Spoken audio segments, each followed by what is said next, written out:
Given what most Americans believe, the next statement may be more shocking than any previous. The fact is, the United States is not a country, but a corporation contractually created by the Constitution. Your state is a country, per the law, and your original citizenship is of that country. Our founders instituted themselves to be first and foremost citizens of their respective states. As of 1787, those states already had formed a union, and they created the Constitution for the purpose of perfecting that union in forming a national government. They did not intend that the new nation have any jurisdiction or powers over the states or their citizens that were not specifically enumerated in the Constitution. They stated this point quite clearly in Article 1, Section 8, Clause 17 of the Constitution. They granted the United States exclusive legislation in all cases whatsoever over such district not exceeding 10 miles square as may become the seat of the government of the United States, our District of Columbia, and to exercise authority over all places purchased by the consent of the states. And that is all. The framers further secured the rights of the people with the 9th and 10th Amendments in the Bill of Rights. In the 9th, they established that the enumeration in the Constitution of certain rights shall not be construed to deny or disparage others retained by the people. And in the 10th, they made clear that the powers not delegated to the United States by the Constitution, nor prohibited by it to the states, are reserved to the states respectively, or to the people. The only way the federal government can have any jurisdiction beyond these constitutional clauses is by written permission or contract. Which leads us to another piece of the puzzle, the 14th Amendment to the Constitution, ratified in 1868 following the Civil War. As barbaric as it may sound today, the black slaves, prior to the conclusion of the Civil War, were legally considered to be property, with none of the rights or privileges of free-born people, only duties. The money interests took advantage of America's desire to free the slaves and found a way to use the swiftly adopted post-war constitutional amendments to enslave all of the people. The deceit is in the wording of both the 13th and 14th Amendments. You will note that the 13th Amendment provides that neither slavery nor involuntary servitude shall exist within the United States. But why the emphasis on involuntary servitude? Isn't it the same thing as slavery? Sure it is. But they had to mention the concept of involuntary servitude because they wished to retain another type of slavery, voluntary servitude. Voluntary servitude is an ancient and established concept. It was the way serfs became subjects to their lords during feudal times in England and other European countries. It was a way for free men to earn a living at a time when all property was held by a select few, and thus anyone who wanted to farm and support their family had first to agree to be subject to a lord of the land. Our forefathers hated this concept and designed our Constitution to exclude titles of nobility, making all Americans sovereign. The 14th Amendment turned the intention of the founders on its ear by making voluntary servitude a requirement for former slaves to gain the rights already guaranteed to free-born United States citizens.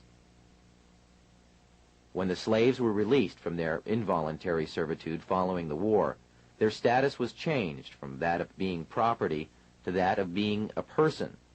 But being a person still entitled them to none of the rights associated with citizenship.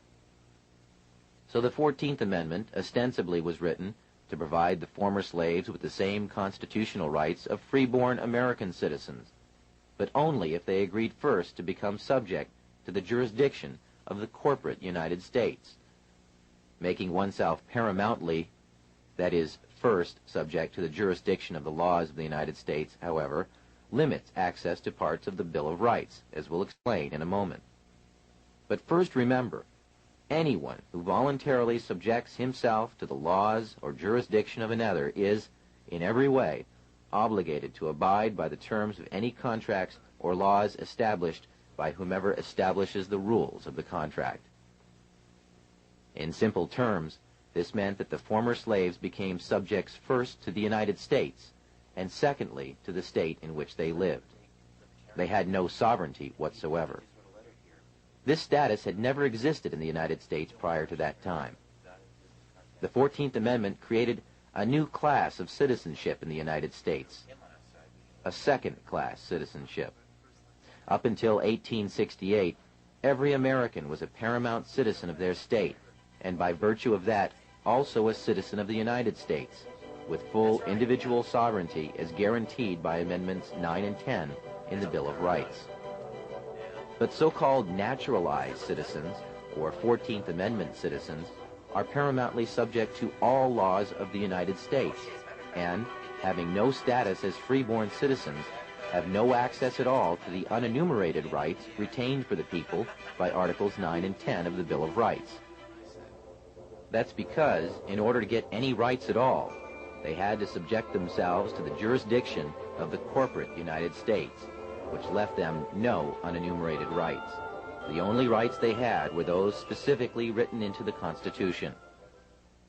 The sad tragedy of America today is that all U.S. citizens, regardless of race, are now 14th Amendment slaves due to contracts with the government of the United States through Social Security, birth certificates, driving licenses, citizenship statements, tax forms, and many other documents.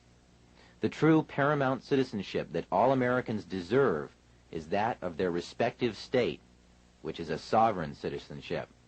Such status would exempt them from federal and state income taxes, as well as property and inheritance taxes. This sovereign citizenship was the status held by our forefathers. Now, if you're still thinking that the U.S. government needs to have a central bank and collect income tax or it will collapse, think again. Over 2/3 of the federal government's income is derived from sources other than income tax. There is even evidence suggesting that none of your income tax is used by the government. Fees, excise taxes, tariffs, sales taxes, and other forms of income have easily supported the U.S. budget in the past and could easily support it now. We have done without a national bank for large stretches of our history, and the U.S. Treasury is perfectly capable of printing and managing a money supply. In fact, the only constitutionally sanctioned currency is backed by gold or other precious metals. This is a far more stable form of currency and is the type of money the Treasury was designed to handle. The government was doing so well collecting money under these original laws that it had amassed a huge surplus by the time this cartoon was penned 100 years later in 1887, when there still was no income tax collected at all. Up to this point, we have shown you how the money interests have 1. Established the Federal Reserve System, and 2. Exploited a second class of citizenship created by the 14th Amendment for other purposes, and we have mentioned a few names involved in the creation of the Fed. But there are other organizations working for our economic enslavement as well, along with other extremely rich and powerful international bankers. Those who support the Fed have created a global movement to centralize economic power in various puppet organizations that preach peace and stability through some variation of socialism, but act aggressively to draw nations into a web of foreign debt and servitude to their agenda.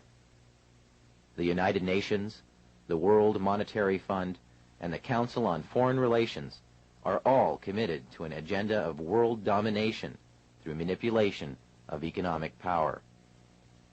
The Council on Foreign Relations openly admits to being a private club, yet it is the primary recruiting post in both international banking and the federal government of the United States.